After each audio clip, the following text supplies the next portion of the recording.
Hello friends, welcome back to my channel. मेरा नाम है श्वेवन सर। आप देख रहे हैं CSD वेलनेस। हाजिर हूं मैं और एक नया वीडियो के साथ में। दोस्तों, आज के जो टॉपिक रखा है हमने वो रखा है वो निप्पल डिस्चार्ज यानी ब्रेस्ट डिस्चार्ज क्यों होता है। दोस्तों, बहुत सारा अनमेरिड पेशेंट है, अनमेरिड फीमेल खास करके, उनको अगर निप्पल से डिस्चार्ज आना चालू हो जाता है तो बहुत जल्दी वो डिप्रेशन में हो जाती हैं, बहुत जल्दी स्ट्रेस ले लेती हैं और बहुत जल्दी घबरा जाती हैं। और उनको लगता है कि पता नहीं मुझे कैंसर तो नहीं हो गया, मुझे पता नहीं जो है कि कौन ऐसी बीमारी लग गई कि मेरा भी तो मैरिड भी नहीं हूँ मैं, ना मेरा कोई बच्चा है, ना मैं प्रेग्नेंट हुई, फिर मेरा निप्पल से डिस्चार्ज आना क्यों चालू हो गया। तो वो लोग बहुत घबरा जाते हैं। तो दोस्तों, इसी टॉपिक पे मैं वीडियो बना रहा हूँ कि निप्पल से डिस्चार्ज होने का क्या कारण है, क्या घबराने वाली बात है या घबराने वाली बात नहीं है। दोस्तों, अगर डिस्चार्ज की बात करें तो फीमेल चाहे वो किसी भी उम्र का हो उसको निप्पल डिस्चार्ज हो सकता है। एवन मेल को भी निप्पल डिस्चार्ज हो सकता है, यानी मर्दों को भी निप्पल डिस्चार्ज हो सकता है। या फिर जो कि न्यू बॉर्न बेबी जो होता है, जो छोटे बच्चे होते हैं, उसको भी निप्पल डिस्चार्ज हो सकता है। दोस्तों, अगर हम फीमेल की बात करें तो फीमेल अगर फीमेल को डिस्चार्ज अगर दोनों ब्रेस्ट से एक साथ में हो रहा है तो कोई भी घबराने वाली बात नहीं होती है, इतना चिंता करने की कोई विषय नहीं होती है। या फिर कोई बार बार अगर आप निपल्स को दबा रहे हैं तो उसकी वजह से अगर निपल से डिस्चार्ज हो रही है अनमेरिड लड़कियों का, तो कोई घबराने वाली बात नहीं होती है। और दोस्तों, अगर मर्दों की बात करें तो मर्दों के अंदर में टेस्टोस्टेरोन हार्मोन होता है, अगर उसकी कमी हो जाती है तो भी मर्दों को डिस्चार्ज हो सकता है। अगर न्यू बॉर्न बेबी की बात करें तो एस्ट्रोजन हार्मोन जो होता है वो उसके अंदर में ज़्यादा होता है, इस वजह से उसकी डिस्चार्ज हो सकता है। तो दोस्तों, अब बात करते हैं कि आखिर निप्पल डिस्चार्ज हो तो कब घबराने वाली बात है।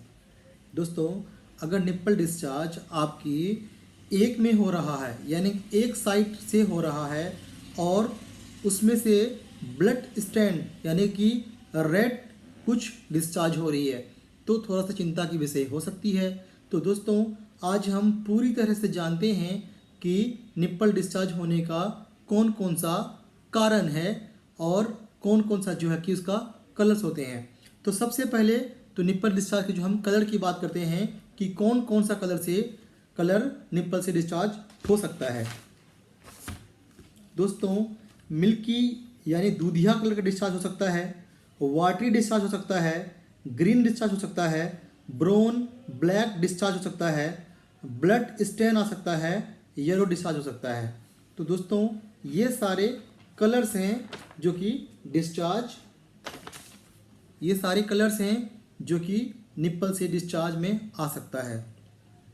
डॉक्टर इन कलर के ऊपर में डायग्नोस करेगा कि कौन सा कलर आपको आ रहा है जो कि क्या हो सकता है।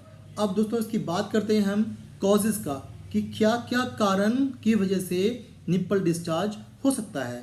दोस्तों, कारण की बात करें तो किसी भी तरह का ब्रेस्ट में कोई इन्फेक्शन हो गया है, मेस्टाइटिस हो गया है, ब्रेस्ट एब्सिस यानी ब्रेस्ट में कोई जख्म बन गया है या कोई घाव हो गई है, थायराइड डिजीज़ होता है किसी किसी को, थायराइड की बीमारियों में भी निप्पल डिस्चार्ज हो सकता है। High level of prolactin hormones, अगर किसी की बॉडी में प्रोलैक्टिन हार्मोन ज़्यादा हो जाता है तो भी निप्पल डिस्चार्ज हो सकता है।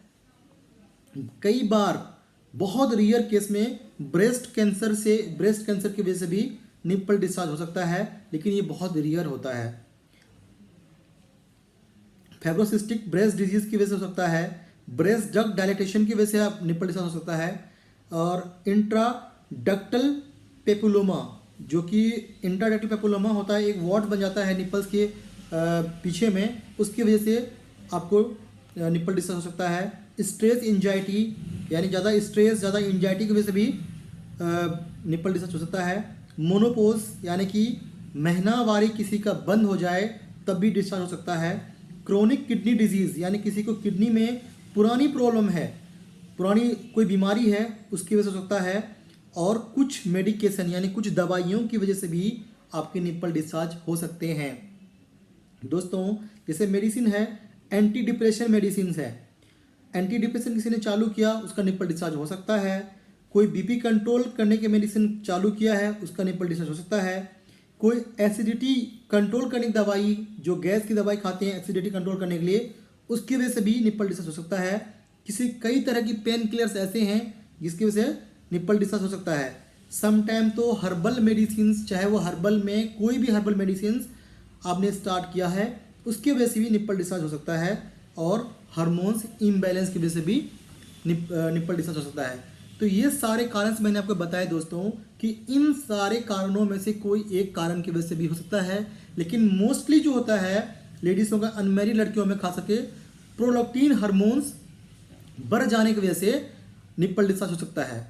अगर लेडीज़ के अंदर में कोई भी इनमें से बीमारी नहीं पाया गया, कोई बीमारी इनमें से नहीं पाया गया और प्रोलैक्टिन हार्मोन भी नॉर्मल है, तब भी अगर निपल डिस्चार्ज हो रहा है, दैट्स मीन्स उसका ब्रेस्ट टिश्यू सेंसिटिव है मिल्क को लेकर के, दूध को लेकर के। कोई घबराने वाली बात नहीं होता है इसके अंदर में, कोई भी खास ट्रीटमेंट की ज़रूरत नहीं पड़ती है। सिर्फ एक गोली आती है जो मैं अंत में बताऊंगा, वो खाने से उसकी जो है कि हफ्ते में एक गोली खाना पड़ता है, उससे बिल्कुल मिल्क डिस्चार्ज बंद हो जाता है। तो प्रोलैक्टिन हार्मोन्स एक मोस्ट कारण हो सकता है अनमैरिड लड़कियों को निपल डिस्चार्ज होने के कारण, और घबराने की इतना कोई विषय नहीं होती है दोस्तों। अब अगर आप डॉक्टर के पास जाएंगे तो डॉक्टर आपका क्या क्या टेस्ट करा सकता है उसके बारे में बताना चाहूँगा आपको मैं। निपल डिस्चार्ज के अंदर में प्रोलैक्टिन लेवल आपका टेस्ट करवा सकता है, TFT, KFT, pregnancy test doctor करके दे सकता है, आपकी मेमोग्राफी करा सकता है डॉक्टर, अल्ट्रासाउंड, MRI, ब्रेन और FNAC भी करा सकता है। तो दोस्तों ये सारे टेस्ट डॉक्टर आपका करा सकते हैं। हाँ, हो सकता है डॉक्टर ये भी बोले कि जो निप्पल से आपका डिस्चार्ज हो रहा है, कई बार डॉक्टर निप्पल की डिस्चार्ज जो निकल रहा है उसको भी टेस्ट के लिए भेजे कि उनमें क्या पाया जा रहा है। तो दोस्तों ये सारे चीज़ जो है कि डॉक्टर टेस्ट करा सकते हैं। दोस्तों अंत में मैं जो बताया था आपको, एक गोली बताऊंगा मैं। गोली का नाम है दोस्तों कैबरगोलिन। कैबरगोलिन सोल्ड नेम है दोस्तों, CABERGOLINA। कैबरगोलिन 0.25 to 0.5 mg का ये गोली आता है। ये हफ्ता में एक गोली खिलाया जाता है। इसे खाने के बाद में patient with in 2 to 3 month के अंदर में बिल्कुल उसका मिल्क डिस्चार्ज बंद हो जाता है। दोस्तों ये अधिकतर जो पेशेंट मेनोपॉज में होता है या फिर जो अनमेरिड लड़कियां होती है जिसका प्रोलैक्टिन लेवल हाई होता है, उनको दिया जाता है। बाकी दोस्तों ये वीडियो कैसा लगा मेरा, प्लीज़ मुझे कमेंट बॉक्स में बताइएगा। Thank you so much for watching my video. अपना बहुत ख्याल रखिएगा। Thank you.